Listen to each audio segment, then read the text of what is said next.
Hey, what's going on, pimp? It's Jason Capital, America's honest dating coach. Hope you had a wonderful Thanksgiving. Hope you're not in that food coma anymore because I got some value here I'd like to install into you right now. So let's begin. Today's question comes from Brian Gutierrez. He says, and by the way, this is from that video I posted last week called on how to become a conversation god. We got over 250 comments. I'm going through and answering your questions on that video, not comments. Yeah, we'll call them questions. And I'm trying to answer those questions, or at least as many as I can. I have read all of them, and I'm going through them one by one. So today's question comes from Brian. He says, how do you keep a conversation lit as fuck,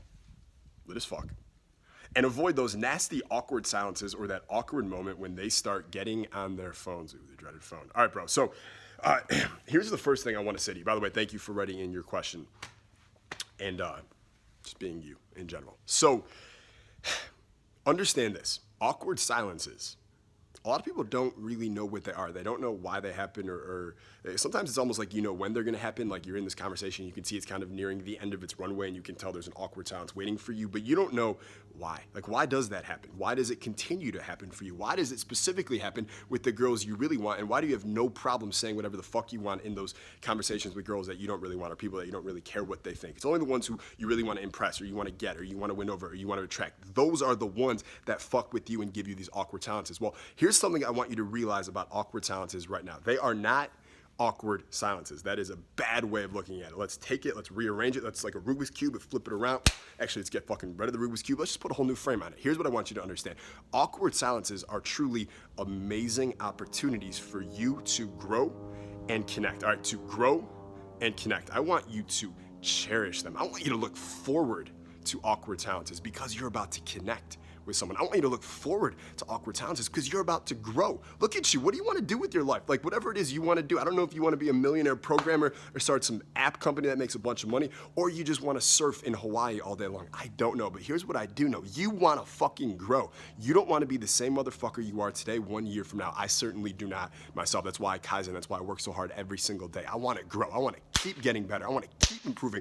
Give me new skills. Give me new courses. Give me coaches and mentors, seminars. People can change my, I want that. Right? And every time this awkward silence thing happens, it's a chance for us to grow. We go through life. There's so many different things we do during the day that don't help us grow at all. We go through the motions. We run through the same patterns. We eat the same breakfast. We take the same trips to the gym. We do the same shit over and over. Very few things in our lives happen each day that are opportunities for us to truly grow in a moment.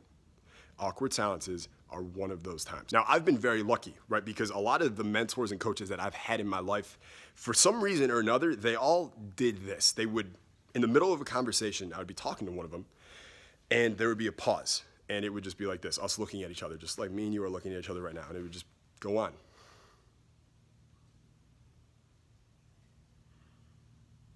And then we would continue talking, and nothing would be said about that silence. One of my first mentors was Johnny Cass, who's one of the best yoga teachers in the world. Josh Pellissier was a guy I learned a lot from when I was younger. Elliot Holst was a coach of mine when I was younger. He's a very good friend of mine today. All these guys in conversation, like freaking after the High Status Summit in August, like a few months ago, we all came back to my house at Capitol Compound the day after. We're all kicking it here. Me and Elliot were talking, and in an hour-long conversation, there were probably 5 or 8 times where we just, for 20 seconds, just went like this to each other. No problems, no awkwardness, just total comfort, just total relaxation. So I've been really lucky that I've been around a lot of guys like that in my life, and it's a skill that I've learned in myself. Because if I'd always been running from awkward silences, I never would have realized that they're not awkward silences at all. They're real human connection, right? They're not awkward silences. They're opportunities for real human connection. And the thing is, most human beings are not ready for real human connection. It's too intense. It's too strong. It's too real. But conversation gods, on the other hand, we love those types of connections. We want those connections.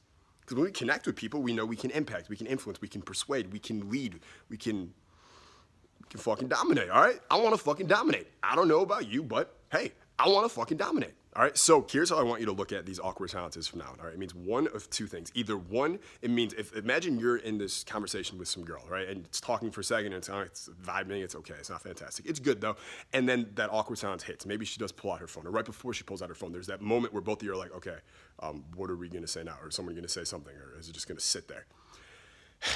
In that moment, I want you to realize that one of two things is about to happen. Either one, you guys are about to super disconnect, meaning she's gonna go on her phone, You're gonna get in your head, and then you guys aren't gonna fuck. Oh, but we just went straight to fuck, okay? Or on the other hand, it means that you guys are about to super connect. It's like a door. It's like a passageway. A door has opened up in that moment, that silence, and you guys can either step through it together, or you can back away from the door and just walk away forever. That's what those silences are. They're such good opportunities, and all you need to do in those moments is just breathe. Just breathe. Just be present. Just breathe and be right there. And if you want some strategy, after that breathe and you relax and you get into your body in that moment, one of two things. One very basic conversation tactics you can use. One, make a warm read, right? So you pause for a second, and then a warm read will lead it right to a place where a great connection can happen. So you can look at her and you can say something like, you're a red wine girl, aren't you? You're a red wine kind of girl, aren't you? Right? You're a white wine kind of girl, aren't you? Just like that. And now we're getting out of the fucking talking about all this other shit, and we're starting to talk about me and you, that me-you communication that's so good for creating that us bubble, that love bubble, and that deep connection between you and her, all right?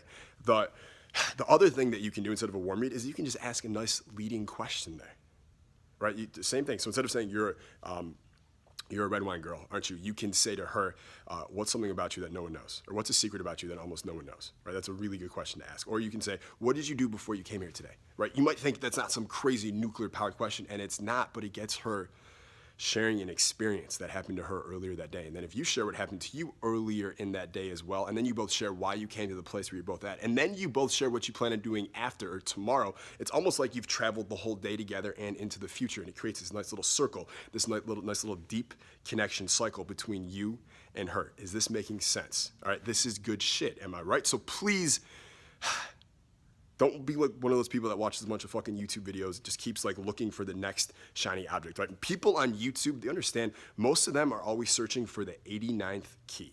What does Jason mean by that? Well, on a piano, how many keys are there?